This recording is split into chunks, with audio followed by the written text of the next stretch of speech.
Hello everyone, welcome to Sri Lakshmi's YouTube channel. Lexeria, the English Institute അവതരിപ്പിക്കുന്ന writing practice for the Kerala PSC assistant professor എക്സാമിൻ്റെ രണ്ടാമത്തെ class ആണിത്. പാറ്റർ my heart നിങ്ങൾക്ക് എല്ലാവർക്കും ഇഷ്ടപ്പെട്ടു, നിങ്ങൾക്ക് ഹെൽപ്ഫുൾ ആകും എന്ന് ഞാൻ വിശ്വസിക്കുകയാണ്. സോ നിങ്ങളെല്ലാവരും പ്രാക്ടീസ് ചെയ്ത് നോക്കുക, എഴുതി നോക്കുക. That's A main thing. That's the whole point of this course actually. So today we are dealing with the second poem of John Donne, which is Canonization. So Canonization, I have the whole notes on my hand.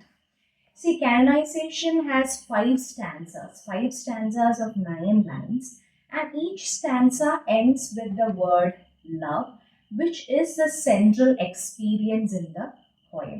So the lover pleads to be left alone with his love, while the outsider who objects to his love can do whatever he wants. The world is unaffected by their love. So here the lovers are compared to tapers and to the phoenix who will die in their own flame but will resurrect with new life. So in their life they find the myth of the eagle and the dove, the male and the female, the conqueror and conquered. And the lovers will be canonized for love. They will not be treasured in a well-wrought urn or in half-acre tombs, but they will be accepted by all as canonized in love hymns, built in sonnets, pretty rooms. So the poet treats profane love in terms of the divine. The canonization is not that of a pair of saints who denounce the fleshy world, but lovers who have found their hermitage in others' body. So indirectly Donne questions the criteria for saintliness. The canonization refers to the process by which people are inducted into the canon of saints. So John Donne here paradises, not paradises, parodies contemporary Petrarchan notions of love and also operations of the everyday world. Now let's see how we can write this poem under different sections so that you will be able to answer when different kinds of questions will be asked related to this poem. Let's see. Introduction. John Donne is the foremost metaphysical poet of the 17th century, renowned for his intellectual wit, paradoxes, and ingenious metaphysical conceits. The Canonization is one of his finest secular love poems. It defends the sanctity of true love by arguing that sincere lovers deserve to be canonized, that means declared saints, not for religious devotion but for the purity and intensity of their love. You can change the introduction as you like. Next, the theme of love. The poem begins with the speaker asking his critic to stop interfering in his love life. Instead of condemning lovers, society should concern itself with wealth, politics, or worldly affairs. The speaker insists that love harms no one and remains a private, self sufficient experience. As the poem progresses, love is elevated from a personal emotion to a spiritual force. The lovers transcend worldly concerns and attain immortality through poetry. Thus, Donne presents love as capable of transforming ordinary human beings into legendary figures. Now let's see about the title and the idea of canonization. The title is deeply ironic.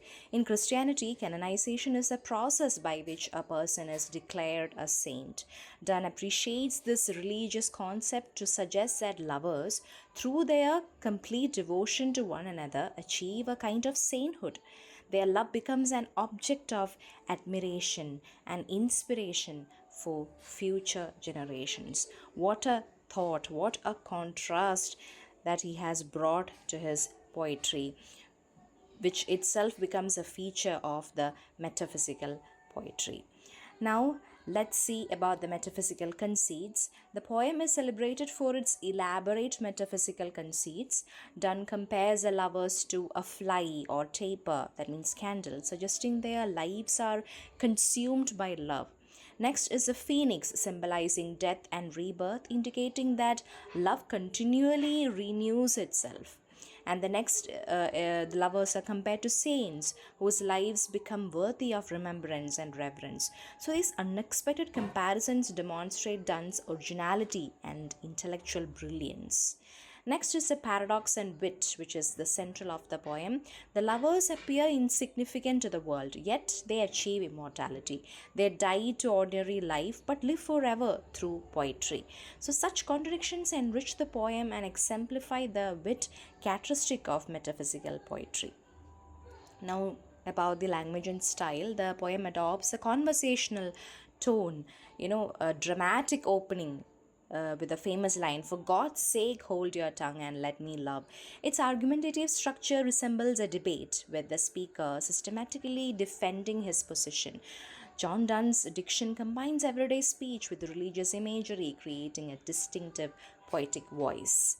Now, next is symbolism. The phoenix symbolizes eternal renewal, while canonization symbolizes spiritual elevation. Together, these symbols reinforce the idea that true love transcends mortality and gains everlasting significance through art. Now, about giving a critical evaluation, the canonization is both a love poem and a philosophical meditation. It challenges conventional distinctions between sacred and secular experience by treating romantic love as a form of spiritual fulfillment. The poem exemplifies the essential qualities of metaphysical poetry. The canonization is one of Donne's greatest achievements. By blending love, religion, irony, and philosophy, he redefines love as a sacred and transformative force. The poem continues to be admired for its originality, wit, and profound insight into the nature of human relationships.